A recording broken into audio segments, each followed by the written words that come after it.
अगर कहीं से गड़बड़ियाँ हो गई हैं तो उसमें भी हमको सुधार करना है। तो आने वाली पीढ़ी को हम और बेहतर करें।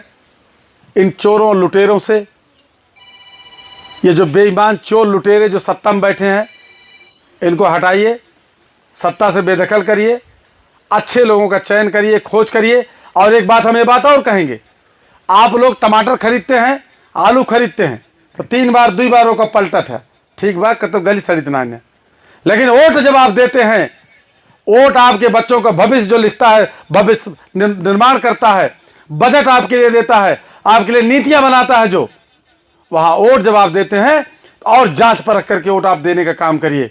अब पहले की तरह ना कि जब बच्चे जो जहीन पाओ दे दे ना, पूरी पड़ताल करिए, पूरी जांच करिए, पूरा देखिए। और किसी के बहकावे में, किसी के झांसे में, किसी के भुलावे में और कहीं लालच में आकर के वोट मत दीजिए, क्योंकि आप अपना भविष्य में आपको आपके साथ अच्छा होगा कि बुरा होगा। ये पिछड़े वर्ग के जो लोग हैं, आज ये संविधान लागू हुए 77-78 साल हो गया, लेकिन आज भी पिछड़े हैं। क्यों पिछड़े हैं? वो पिछड़े आप लोग इसलिए हो कि जो नीतियां बनती हैं, जो लोग वोट, जिनको आप वोट देते हैं, वो जाकर के वहां नीतियां बनाते हैं और नीतियां कभी आपके पक्ष में वो नहीं बनाते हैं। संविधान के अनुच्छेद 38 और 39 में लिखा है बाबा साहब ने कि देश के जो संसाधन है, देश की जो संपत्ति है, सबका समान वितरण किया जाना चाहिए। लेकिन वितरण कौन करेगा? उसके लिए कानून बनाना पड़ेगा कि बांट दिया जाए सबको बराबर। अधिनियम बनाना पड़ता है। अधिनियम बनाने के लिए सांसद और विधायक बनाते हैं। तो पूंजीपति पैसे वाले लोग हैं, उनके पास खुद हजार बीघा जमीन है और तो उनका चुन दे है, उनका भौकाल देख के, उनके फॉर्च्यूनर वो देख के चुन दे है तो उनका, तो आपके पक्ष में कानून नहीं बनाएंगे। वो चाहते हैं कि आप ऐसे बने रहो, आप गरीब बने रहो, वो आकर के कंबल दे करके आपका फोटो खींच लें, आपको 4 किलो राशन दे करके फोटो खींच लें। वो चाहते हैं क्योंकि आपके पास पैसा हो जाएगा तो आपके पास तो वोट तो है ही है। इसीलिए श्यामलाल सब घबरा रहे हैं कि श्यामलाल पढ़ लिख के जौन बा पैसा हमारे नाम, तब वो घबराते हैं। सब कहते नहीं करे वोट बहुत बेकरे पास आते और ये लड़े जीत जाए, वोट बहुत बेकरे पास, सभी बड़े परेशान हैं।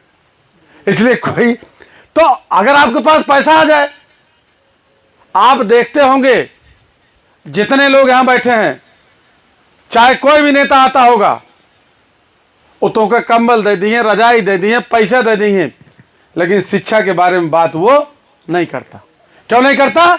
उसको पता है कि शिक्षा के बारे में बात करेंगे, अगर शिक्षा पा गया है तो शिक्षा मिल जाएगी इसको, तो शिक्षा पा करके सब कुछ हासिल कर सकता है। इसलिए शिक्षा की बात नहीं करते, पढ़ाई की बात नहीं करते। ये मौजूदा सरकार स्कूल बंद कर रही है, प्राइमरी स्कूल बंद कर, इसके लिए आंदोलन किया हम लोगों ने, बड़ा तगड़ा आंदोलन किया, जान की बाजी लगाया, कई जिलों में हम लोगों ने आंदोलन किया तो थोड़ा राहत मिली, लेकिन धीरे धीरे स्कूल बंद कर रही है। आप समझिए बात को। ये सब कुछ दे सकते हैं आपको, रजाई दे देंगे, गद्दा दे देंगे, पैसा दे देंगे, दारू दे देंगे। पता चला है दारू ठेका सबसे नजदीक खुलवा दिया गया इस समय, सब कुछ दे देंगे, लेकिन शिक्षा नहीं देंगे, क्योंकि इनको पता है कि शिक्षा अगर ये पा गए, गरीब लोग, पिछड़े लोग, तो फिर आगे निकल जाएंगे और सब कुछ हासिल कर लेंगे। इसलिए जो है स्कूल, जितने पेपर लीक हो रहे हैं, जितने आप लोग सुन रहे होंगे, जान रहे होंगे, शिक्षा की क्या दशा आप जान रहे होंगे, प्राइमरी स्कूल क्या दशा आप जान रहे होंगे, कॉन्वेंट अंधाधुंध कॉन्वेंट खोले जा रहे हैं, क्योंकि पैसे वाले लोग वहां जाएंगे। गरीब आदमी कहां जाएगा? गरीब आदमी के बच्चे कहां जाएंगे?